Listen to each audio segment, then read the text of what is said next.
दर्शकों, हमारे कार्यक्रम में आज जो मौजूद हैं, जब मैंने उनसे बातचीत करते दौरान ये पूछा कि उनको पुरस्कार कितने मिले हैं, तो उन्होंने बड़ी ही खूबसूरती से चंद लाइनें हमारे सामने प्रस्तुत की और मैं कहूँगी कि जीवन का सार है जो मैं आपके सामने भी प्रस्तुत करना चाहती हूँ। बड़े प्यार से उन्होंने कहा, इन्हें चाहत नहीं कि समाज उन्हें जाने, वे चाहते हैं कि समाज उनके काम को जाने। हसरत कोई है तो सिर्फ इतनी कि जीने का मकसद पूरा हो जाए और उनके इंसान होने का लाभ इंसानियत को मिल जाए। कितनी खूबसूरत लाइन है। इसी के साथ में पुरस्कार तो बहुत मिले, लेकिन जब किसी व्यक्ति के परिजन की मौत हो जाए और अगर मेरी थोड़ी सी मदद से उनके परिजन के अंतिम संस्कार भी ठीक ढंग से हो जाए तो मेरा असली पुरस्कार है। कितनी खूबसूरत बात है। और इसी के साथ में हम स्वागत करते हैं आपका हमारे कार्यक्रम हमारे मेहमान में। आप देख रहे हैं दूरदर्शन मध्य प्रदेश। मैं हूं डॉक्टर तपस्या। आज हमारे मेहमान में जो व्यक्ति मौजूद हैं वो समाज सेवी हैं। जब भी हम समाज सेविका की बात करते हैं कि समाज में निरंतर कार्य करना, तो शायद हम शिक्षा के क्षेत्र में निरंतर कार्य करते हैं, हम ऐसे लोगों से मिलते हैं जो स्वास्थ्य के क्षेत्र में मिलते हैं। लेकिन आपको जानकर बहुत आश्चर्य होगा, आज हम जिनसे मुलाकात कराने वाले हैं वो उन लोगों की मदद करते हैं जिनका अंतिम संस्कार नहीं हो पाता है। जी हाँ, सही सुना आपने। ऐसे लोगों की मदद करना, उनका सारा सामान जुटाना और इससे लेकर अंतिम संस्कार तक पहुंचा देना, यही उनका कार्य है। आइए मुलाकात कराते हैं पांडुरंग नामदेव राम केवाले जी से, जो कि समाज सेवा हैं। सर, हम आपका स्वागत करते हैं हमारे कार्यक्रम हमारे मेहमान में। जब मैंने आपसे बातचीत करी नामदेव जी, तो आपने बहुत ही खूबसूरती से पुरस्कारों के बारे में जब पूछा तो आपने बड़ी सुंदर लाइन दी और उससे मैंने आपकी जो बातें थी उससे मैंने अपनी बात को दर्शकों तक पहुंचाया। सबसे पहले तो मैं जानना चाहती हूं कि आप समाज सेवा पिछले कितने वर्षों से कर रहे हैं और सिर्फ आपने अंतिम संस्कार जैसे विषय को ही क्यों चुना? मैं पिछले 45 साल से अंतिम संस्कार का कार्य कर रहा हूँ। अच्छा, ये प्रेरणा लोग पूछते कि यार तुम्हें ये प्रेरणा कैसे मिली अंतिम संस्कार कार्य करने की? तो सबसे बड़ी बात है कि मेरी एक गुमठी में दुकान थी छोटी सी। एक व्यक्ति आया, उसकी मम्मी की डेथ हो गई। वो मेरे पास आके रोने लग गया, कहने लगे मेरी मम्मी की डेथ हो गई और मेरे पास पैसे नहीं है, मैं उसका अंतिम संस्कार कैसे करूँ? मैंने कहा भाई मैं तो खुद ही गरीब हूँ, मैं क्या तेरी मदद कर सकता हूँ? मैंने कहा चलो ठीक है, कोई बात नहीं भाई। अब वो ज़्यादा रोने लग गया तो मुझे दया आई उसके ऊपर। मैंने कहा अपन एक दो लोगों से, आजू बाजू के दुकानदारों से अपन मदद ले ले उसकी। मैं एक दुकानदार के पास गया, उससे बोला, मैंने कहा यार इसकी मम्मी की डेथ हो गई, कृपया 20-25, उस वक्त 100-150 रुपये में अंतिम संस्कार हो जाता था, 20-25 रुपये दे दे। अरे यार मैं तो नहीं दूंगा। फिर दूसरे के पास गया, उसने भी मना किया। तीसरे के पास गया, उसने। जब मैं चौथे दुकानदार के पास गया तो उसने मुझे वो जवाब दिया कि मेरे रोंगटे खड़े हो गए। मैंने कहा यार भैया इसकी मम्मी मर गई यार, इसके लिए अपन कुछ। क्या नामदेव जी, ये भीख मांगना कब से चालू कर दिया आपने? ओहो, मेरे आंखों में आंसू आए, मुझे बड़ा बुरा। मैं वैसे ही वापस अपने दुकान पे आया, मैंने देखा नहीं कुछ भी गले के अंदर की थी। उस वक्त 100-150 रुपये बिक्री बहुत बड़ी बात थी।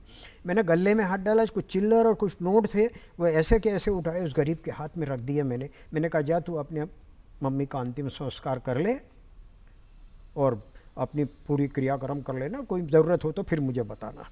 वो बेचारा चले गया और न जाने क्या उसकी दुआ बोलो या कुछ भी बोलो, तो मैंने उस दिन में रात भर नहीं सो पाया, पूरी रात नहीं सोया। मुझे यही दिमाग में आ रहा कि हे प्रभु, मुझे इतनी शक्ति दे दे तू कि मैं इसके बाद किसी भी गरीब का अंतिम संस्कार कर सकूं। उस प्रभु ने क्या सुनी, मेरा 8 दिन के अंदर मेरा जो बिजनेस था वो डबल हो गया। मुझे अपने आप में जागृति हो गई, यार ये तो कहीं ना कहीं प्रभु की कृपा तो है। मैं जो 100-150 का करता था, 300 रुपये का धंधा कर रहा हूँ, तो बड़ी बात है। बस उस दिन से मैंने संकल्प ले लिया, इसके बाद ना किसी से पैसा मांगूंगा, ना कुछ करूंगा, और किसी भी गरीब की अगर अंत्येष्टि होती है तो मैं अपनी तरफ से करूंगा।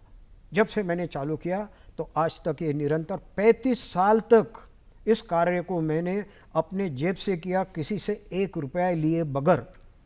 और एक बहुत बड़ी बात मैं आपको बताता हूँ, ये 35 साल तक करने के लिए मेरा परिवार मेरे साथ जुड़ा रहा।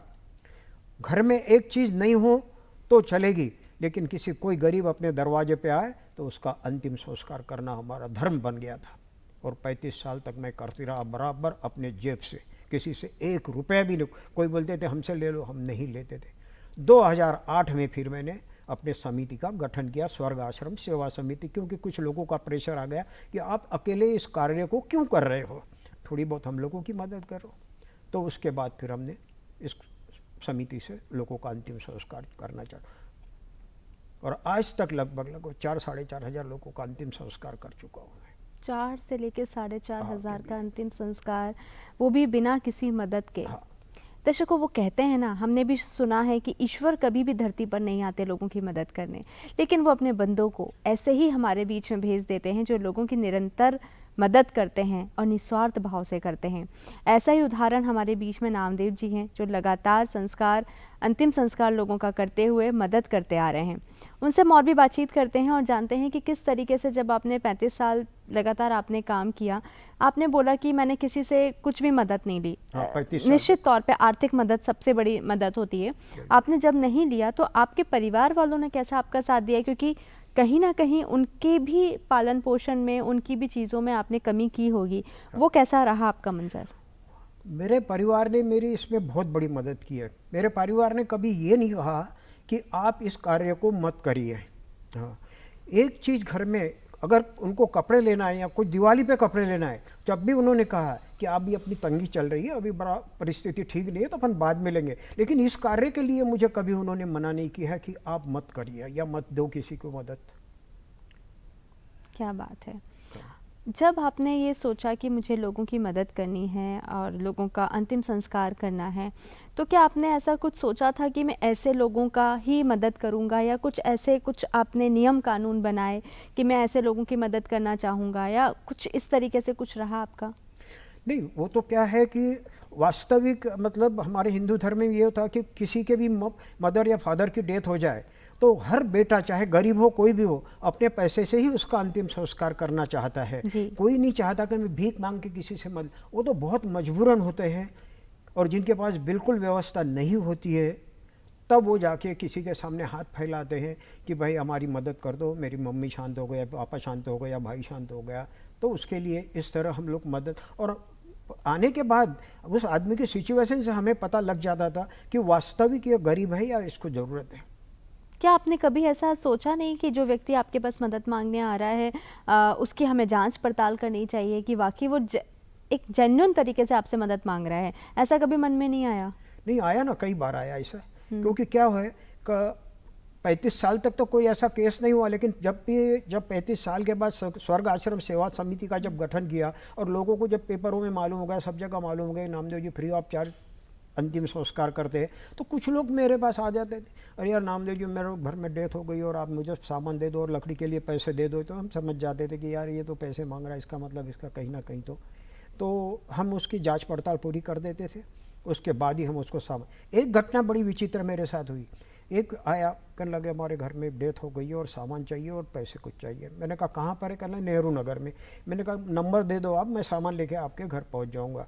उससे मैंने पैसे लिए, उससे एड्रेस ले लिया मैंने, और मैंने अपने स्कूटर पे सामान रखा बॉडी का और उसके घर गया। जब वहाँ पता लगा कि यहाँ पर न कोई किसी की डेथ हुई है न कुछ हुआ, मुझे ऐसा लगा कि देखो लोग बाग इसमें भी चीटिंग करते हैं।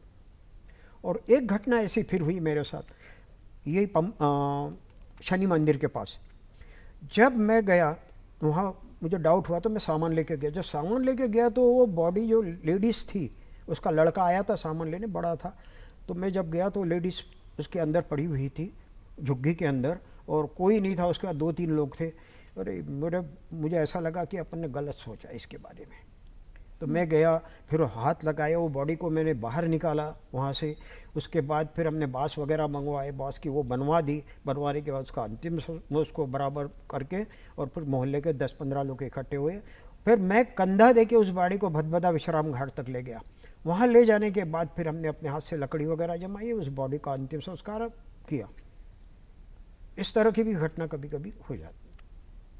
जब हम समाज सेवा के क्षेत्र में उतरते हैं तो हमें किसी क्षेत्र को चुनने की ज़रूरत नहीं पड़ती है।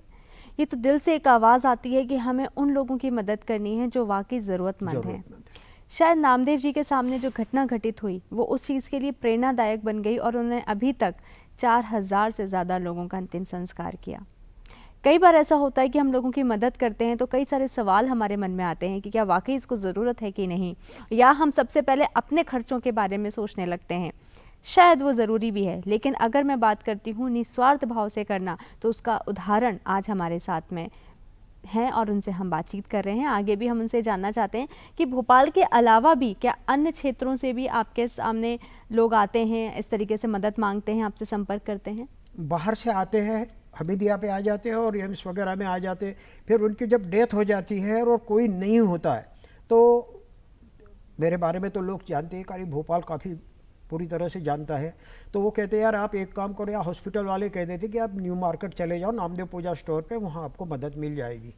तो वो आ जाते हैं, फिर हम उनकी मदद कर देते, भदभदा विश्राम घाट भेजते, वहाँ उनको लकड़ी की व्यवस्था करवा देते। ऐसे जैसे बाहर के लोग होते हैं, बरेली के हैं, बाड़ी के हैं, कोई ग्वालियर का होता है, ऐसे कई जगह के केस आते हैं हमारे पास, उनकी भी हम मदद करते हैं। इसमें हम लोग नहीं देखते कि इनके पास क्या है क्या नहीं है। जी नामदेव जी, अगर सबसे ज़्यादा अंतिम संस्कार बोला जाए कि कब हुए, तो कोविड का जो समय आया, हाँ। सबसे ज़्यादा हम लोगों ने उस समय पे देखा कि अंतिम संस्कार इस तरीके से हुए, लोगों ने अपने लोगों को ऐसे खोया कि लोगों को शमशान घाट में जगह तक नहीं मिल रही थी। उस समय में आपने लोगों की कैसे मदद की? ये बड़ा मतलब यानी क्या बताऊँ मैं आपको, बड़ा ट्रिपिकल वो है कि कोविड में एक तो दुकान नहीं खोलने देते थे, सामान नहीं देने दे रहे थे। हमने पहले से ही अपनी व्यवस्था करके और सामान की व्यवस्था करके रखी थी। हम अपना पूरा सामान जो है डेड बॉडी का अपने घर में रखते थे और रोज़ सुबह 7 बजे, 6:30 7 बजे उठ के 25-30 बॉडी का सामान तैयार करके न्यू मार्केट अपने दुकान के सामने चले जाते थे। वहाँ गाड़ी हमारे पास इको है, उसमें रख लेते थे। और कभी 6 बजे कोई आ रहा है, कोई 7 बजे आ रहा है, क्योंकि बॉडी का डेड बॉडी का बहुत ही ज़्यादा वो हो रहा था उस वक्त। तो आते थे, नामदेव जी सामान की व्यवस्था मेरे भाई अपने पास है, तैयार है, आप कोई चिंता मत करना, ये हमारी जिम्मेदारी है। हमने बीड़ा उठा के रखा है कि किसी को भी अधूरा सामान नहीं छोड़ेंगे। पूरे सामान का पैकेज जो हमने बना के रखे थे, वो पैकेज उसको हम दे देते थे। और जो गरीब आते थे उनको हम लोग फ्री ऑफ चार्ज सामान देते थे। रोज़ाना 4-5 लोग फ्री में सामान ले जाते थे, बाकी जो आते थे वो गरीब। तो 20-25 लोगों का सामान डेली हम लोग देते थे। ऐसे समय में आपकी खुद की दुकान बंद थी, हाँ, आपके पास खुद आवक नहीं था किसी भी तरीके के आर्थिक, तो आपने ऐसा नहीं लगा कि मैं अब कैसे करूंगा, मतलब भविष्य में क्या होगा? क्योंकि सब ये तो मैंने ईश्वर के ऊपर छोड़ दिया था। मैंने कहा हे प्रभु, ये तेरे को करना है, जो भी करेगा तू करेगा। मैंने एक मेरी बेटी है लंदन में, मैंने उसको फ़ोन किया, मैंने कहा यार बेटा कुछ फंड की ज़रूरत है। हालांकि हमने कभी उससे नहीं, हमें ज़रूरत ही नहीं पड़ी उससे 1 रुपया भी मांगने की। मैंने कहा बेटा कुछ फंड की ज़रूरत है और वो ऐसा ऐसा काम चल रहा है, कोविड की स्थिति बहुत ख़राब है भाई इस वक्त। तो बोलो पापा क्या ज़रूरत है आपको? मैंने कहा बेटा 1-8 लाख रुपए भेज दे दो। उसने तुरंत देर नहीं लगाई 1 लाख रुपए मेरे खाते में ट्रांसफ़र कर दिए। कहले पापा ज़रूरत हो तो और ले लेना मेरे से। और बाकी कुछ लोगों ने, बाकी हमने अपने पास से जितनी भी व्यवस्था थी, जो भी हमारी सेविंग थी, बच्चों की सेविंग थी, वो सब उसमें लगा दिया। 2 साल तक कोरोना में हमने बहुत बड़ी कुर्बानी दी है। वाकई में तो आपकी बातें सुन के मुझे खुद ये अनुभव हो रहा है कि जब उस समय पे हम लोग इस तरीके से सेविंग को बचा रहे थे कि कल क्या होगा और हमें बचा के रखना है, आप लोगों की निरंतर मदद कर रहे थे। हाँ। और आपके साथ साथ आपके बच्चे भी उसमें निरंतर मदद कर रहे थे। आप खुद 80 साल के हैं, लेकिन आज भी आप लोगों की मदद करते हैं, लोगों के शमशान घाट तक जाके उनका अंतिम संस्कार कराते हैं। वाकई हम जो बात करते हैं ना, इंसानी रूप में भगवान का होना, गज़ब का उदाहरण हमारे बीच में आज मौजूद है। नामदेव जी, जब आपने सेविंग सारी आपने बोला मैंने दे दी कोविड के समय पे, तो आपके बच्चों का कोई रिएक्शन ऐसा नहीं था कि क्यों? यही तो बड़ी उपलब्धि है मेरे लिए और बहुत बड़ी देन है मेरे बच्चों की और मेरे परिवार की। मैंने जब अपनी एफडियाँ तोड़ी और वो पैसे निकाले, तो हमारे बच्चों ने कभी ये नहीं कहा कि पापा आप क्या कर रहे हो, ये अरे मरने वाले तो मरने दो ना, आपको इतनी चिंता क्यों पड़ी है। लेकिन उन्होंने, ये एक बहुत बड़ी देन है कि उन्होंने कुछ भी नहीं कहा। और मिसेस ने भी नहीं कहा कि आप क्या कर रहे हो। बिल्कुल, बहुत भावुक होते हुए इस पल को आप याद कर रहे हैं और काफ़ी भावुक भी हो रहे हैं।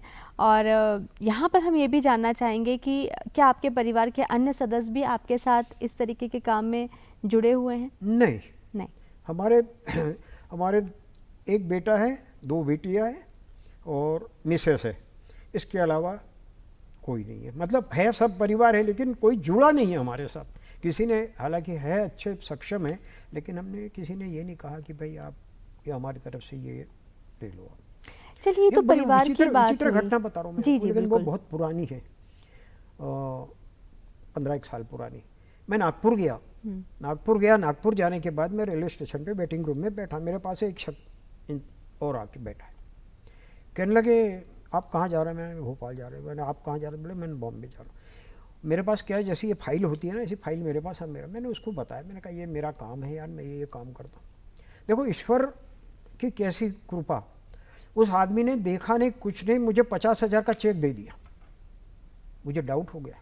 मैंने कहा यार अनजान आदमी एक 50,000 का चेक दे रहा है आपको, है क्या बात है ये? मैंने कहा चलो अब ठीक है, इसने दिया, इतने भाव से दिया है। और काफ़ी प्रोत्साहित हो गया था मेरे, जब फाइल वगैरह उसने, मेरी जब कहानी उसने सुनी, तब जाके मैं भोपाल आके वो चेक डाला तो कैश हो गया। मैंने कहा देखो यार,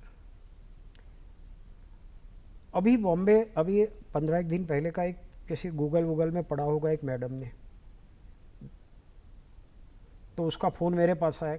लगे नामदेव जी आप 80 साल के और आप इतना अच्छा काम कर रहे हो, कहला मैं आपकी क्या मदद कर सकती हूँ?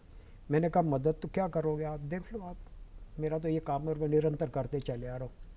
कहने लेकिन मेरी इच्छा है कि आपकी कुछ मदद करने। एट ए टाइम उस लेडीज़ ने 10,000 रुपये मेरे खाते में ट्रांसफ़र करवा दिए। क्या बात है। ये क्या है? ये ईश्वर की देन है, ये प्रेरणा है एक मेरे लिए, और कहीं से ना कहीं ईश्वर इसकी पूर्ति कर देता है। बिल्कुल। आज आपके साथ में ऐसे कौन हैं जो जुड़े हुए हैं? क्योंकि आपने बोला मैंने एक समिति का गठन किया। हाँ। जब आपने गठन किया तो जो लगातार आपके साथ लोग जुड़े हैं, क्या वो भी मदद करते हैं आपकी? मेरे समिति के लोग हैं वो सिर्फ मैंने एक समिति का बॉडी के नाम से ही चल रहे हैं। बाकी मेरे समिति के लोग, मैं तो स्पष्ट रूप से कह रहा हूँ, यहाँ भी कह रहा हूँ कि मेरे समिति के लोग कोई भी मेरे लिए कोई मदद नहीं करते। बाकी कुछ लोग ऐसे हैं कि कोई महीने में 2,000 रुपये दे जाता है, कोई 1,000 रुपये दे जाता है, कोई 500 रुपये दे, कोई 50 रुपये देता है। जो आके डोनेशन दे के चले जाते हैं दुकान पर, मैं उनको एक रसीद बना के देता हूँ जो मेरे बैंक खाते में जमा हो जाते हैं। क्या बात है। हाँ। नामदेव जी बताइए कि हम पिक्चर में भी लगातार देख रहे हैं कि कंबल आप लोगों को बांट रहे हैं। हाँ। वो क्यों और किस परिस्थिति में आप बांट रहे हैं? ये जब कड़ाके की जब ठंड पड़ जाती है जी। हाँ, तब हम क्या करते हैं कि अपने गाड़ी में कंबल भर लेते, पूरी गाड़ी भर लेते। आपने शायद फोटो देखा होगा, मैंने उसमें जी। हाँ, तो गाड़ी में भर लेते और रात को हम 12 बजे के बाद निकलते हैं। और हमारा बांटने का तरीका अलग है। हम ऐसा नहीं है कि वो बैठे हुए हैं उनको भी बांट, अगर कोई मतलब कोई सो रहा है, कुछ ये कर रहा है, कोई गरीब अनाथ है, उसको हम बांटते हुए चले। हमारा 8-10 लोगों का ग्रुप चलता है साथ में, 2 गाड़ियाँ लेके हम लोग रात को 12 बजे के 3-4 बजे तक घूमते रहते। बहुत कड़ाके की जब ठंड पड़ती है, समय समय पर हम गरीबों को भोजन भी करवाते हैं। तो मेरे आपको पास क्या सब लगता फोटोग्राफ्स है? वगैरह उसके हैं और वीडियो भी है उसके। बिल्कुल। आपको क्या लगता है कि आज जो लोग समाज सेवा कर रहे हैं उनको इस क्षेत्र में भी जुड़ना चाहिए? बिल्कुल जुड़ना चाहिए, क्योंकि ये एक ऐसा काम है, इससे मेरे ख्याल से देखिए, आज समाज के अंदर लोग कहते हैं कि भाई भोजन बांटने का भी बहुत अच्छा धर्म है ये भी। लेकिन ये जो कार्य है, जो अंतिम संस्कार का काम है, इससे बड़ा मेरे निगाहों में कोई भी दूसरा काम नहीं है। क्योंकि सबसे दुखी आदमी, एक बार भूखा रह जाए आदमी तो वो बर्दाश्त कर लेगा, लेकिन जिसकी माँ मर गई हो और उसके सामने वो बॉडी पड़ी हुई है और उसके अंतिम संस्कार का पैसा उसके पास नहीं हो, तब उस वक्त उसकी स्थिति क्या बनती होगी। उसकी जगह मैं अपने आप को देखता हूँ कि अगर मेरी माँ मर जाए और मेरे पास 1 रुपया भी नहीं हो तो मेरी स्थिति क्या होगी, भीख मांगने के अलावा। और उस वक्त भी ऐसी स्थिति होती कि जो अपने वाले होते हैं वो भी मुंह मोड़ लेते हैं। तो ये काम जब हम करते हैं तो बड़ा सुकून मिल जाता है। बिल्कुल। जिस तरीके से नामदेव जी बता रहे हैं कि जब वो ये काम करते हैं तो बड़ा सुकून मिलता है। शायद समाज सेवा का सबसे बड़ा कारण जो होता है, जो लोग करते हैं, वो यही होता है कि उनको आत्मसंतुष्टि मिलती है, उनको सुकून मिलता है। और जिस तरीके से लोग शिक्षा के क्षेत्र में काम करते हैं, स्वास्थ्य के क्षेत्र में काम करते हैं, या लोगों को भोजन प्रदान करते हैं, वृद्धाश्रम खोलते हैं, या अनाथ बच्चों के लिए सेवा करते हैं। इसी के साथ में अगर हम अंतिम संस्कार जैसे भी ऐसी ही विधियों को भी अगर हम जोड़ते हैं और ऐसे लोगों की मदद करते हैं, तो मुझे लगता है कि नामदेव जी जैसे जो प्रयास हैं उसको हम ज़्यादा सफल कर पाएंगे। इसी के साथ मैं आपसे ये भी जानना चाहती हूँ कि भविष्य में आपने कुछ ऐसी रूपरेखा बना के रखी है कि आप कैसे इस काम को लगातार आप करते रहेंगे? देखिए, जब तक मैं, मेरा जहाँ तक ख्याल है कि जब तक मैं जिंदा हुआ, जब तक मेरे हाथ पांव चल रहे हैं, तब तक तो मैं करूँगा। क्योंकि बेटा इतना इंटरेस्टेड नहीं है, यानी स्पष्ट बात है, हालांकि बोलना नहीं चाहिए लेकिन मैं फिर भी बोल रहा हूँ कि बेटा है वो मदद करता है, दुकान में कोई भी आया तो उसको सामान दे देगा, सब कर लेगा, लेकिन जो गतिविधियाँ जो है वो नहीं कर पाता। वो कि मैं जाना है, किसी को छोड़ने जाना है, या उसकी बाड़ी की व्यवस्था करवाना है, ये नहीं सर कर। वो मदद ज़रूर करता है, उसके दिल में आज भी भावना है, मदद की भावना उसके मन में है। मैंने कह के बोल दिया उसको कि भाई कोई भी दुकान पे आए और कोई मदद मांगता है अंतिम संस्कार के लिए, तो कभी मना मत करना। और वो आज उसकी वही बात है, कोई भी आता है तो वो मना नहीं करता। मैं रहूं या नहीं रहूं, मुझसे पूछने की उसकी आवश्यकता नहीं पड़ती। ये भी एक बहुत बड़ी मेरे लिए, मतलब मेरे बेटे की एक बहुत बड़ी उपलब्धि है कि ऐसा बेटा मुझे मिला है। नामदेव जी, ये बताइए कि जब आपने लोगों की मदद करते थे तो कभी ऐसा हुआ कि जब आपने उनकी मदद कर दी उसके बाद वो कभी आपके पास मिलने भी आए कि आपने मदद की थी, या आपने मदद की, उन्होंने मदद लिया और वो भूल गए? हाँ, नहीं, कोई नहीं आता मेरे पास, नहीं आते। लेकिन ये है कि वो प्रचार प्रसार जरूर करते हैं। सुनने में तो आता है, अरे यार मेरी मम्मी की डेथ हो गई तो मैं उनके पास, नामदेव जी के पास गया, उन्होंने मुझे सामान दिया और सब मेरी व्यवस्था करवा दी। तो वो प्रचार होता है, वो एडवर्टाइजमेंट जिसको बोलो आप होता है। मेरे पास जितने भी पार्षद है भोपाल के, कोई पार्षद ऐसा नहीं है कि जिसकी मेरे पास चिट्ठी नहीं आई हो। सब पार्षदों की चिट्ठी आती है, नामदेव जी कृपया इस आदमी को, इवन पीसी शर्मा जैसे की चिट्ठियाँ मेरे पास आती। जी बिल्कुल। और इसी के साथ में हमने बातचीत कर रहे हैं लगातार संस्कार, अंतिम संस्कार। जैसे मैंने पहले भी बोला कि जब भगवान नहीं आ सकते हैं तो हमारे बीच में ऐसे लोगों को भेज देते हैं जो लगातार लोगों की मदद करते हैं, वो भी निस्वार्थ भाव से।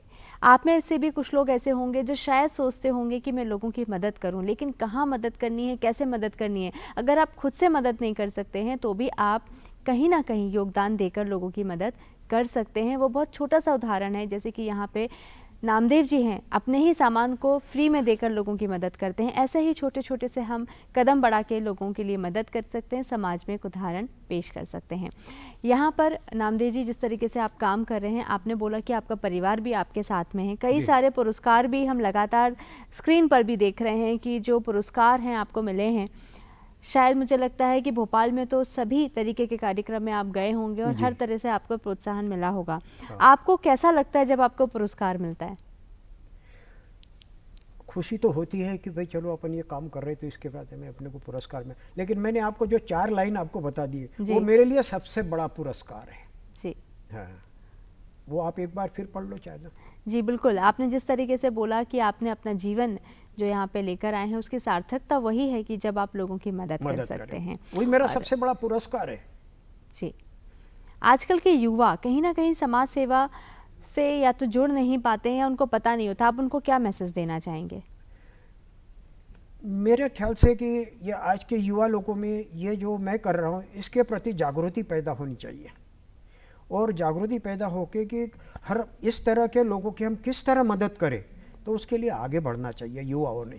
और जब युवा आगे बढ़ेंगे तो ऑटोमेटिक हमारे जो गरीब तबके के लोग हैं या जो दुखी लोग हैं उनकी व्यवस्था कर पाएंगे, या नहीं कर पाते तो हमारे जैसे लोगों से जुड़ के भी वो अपने प्रेरणा ले सकते हैं। बिल्कुल। क्या आपके साथ में कभी ऐसा नहीं हुआ कि किसी भी युवा ने आपके काम को जाना और आपसे जुड़ने की इच्छा जाहिर की हो? जाहिर तो बहुत करते हैं। अच्छा। हाँ, अरे नामदेव जी जब भी ज़रूरत पड़ेगी आप मुझे फ़ोन कर देना, नामदेव जी जब भी आपको ज़रूरत पड़ेगी मुझे फ़ोन कर देना। जब फ़ोन करे तो अरे यार Namdev ji so and so. जी बिल्कुल। इच्छाएं तो शायद सबके मन में है, लेकिन जब ज़रूरत पड़ती है तो कहीं ना कहीं वो अपनी परिस्थिति या वर्तमान परिस्थितियों को देखकर वो कहीं ना कहीं डगमगा नहीं, जाते पर मैंने हैं। आपके जो 2 उदाहरण दिए ना, एक लेडीज़ का जो जी। बॉम्बे वाले हाँ। लेडीज़ का, और एक जो नागपुर मिले उनका है, उनके मन में भावना हो गई कि इस आदमी को मदद करना चाहिए, उन्हें तुरंत कर दी, 1 मिनट भी नहीं लगता है। और मदद करने वाले कभी समय नहीं देखते, मुहूर्त नहीं देखते। क्या बात है। हाँ। मदद करने वाले कभी भी समय और मुहूर्त नहीं देखते, और जो समाज सेवा करते हैं उनके मन में कोई लालच नहीं होता। ऐसे ही व्यक्तित्व के धनी हमारे बीच में पांडुरंग नामदेव राव केवाले जी समाज सेवक हैं, जो हमारे बीच में थे। उनको हम धन्यवाद करते हैं। आप इतना अच्छा कार्य कर रहे हैं, उसके लिए बहुत सारी शुभकामनाएं देते हैं। आप यहाँ पर आए उसके लिए बहुत बहुत धन्यवाद। तो दर्शकों, ऐसे ही जैसे कि आज हमने पांडुरंग नामदेव जी से मुलाकात कराई, ऐसे ही कई सारे विभूति हमारे साथ में, हमारे पड़ोस में, हमारे परिवार में होते हैं, लेकिन शायद हम उनके कार्य को प्रोत्साहित नहीं कर पाते हैं। तो हमारे मेहमान जो कार्यक्रम है वो यही है कि जिसमें हम ऐसे लोगों से मुलाकात कराते हैं जो समाज के लिए कुछ अलग कर रहे होते हैं। तो आज के लिए बस इतना ही। हम फिर मिलेंगे एक नए मेहमान के साथ। तब तक मुझे इजाज़त दीजिए। नमस्कार।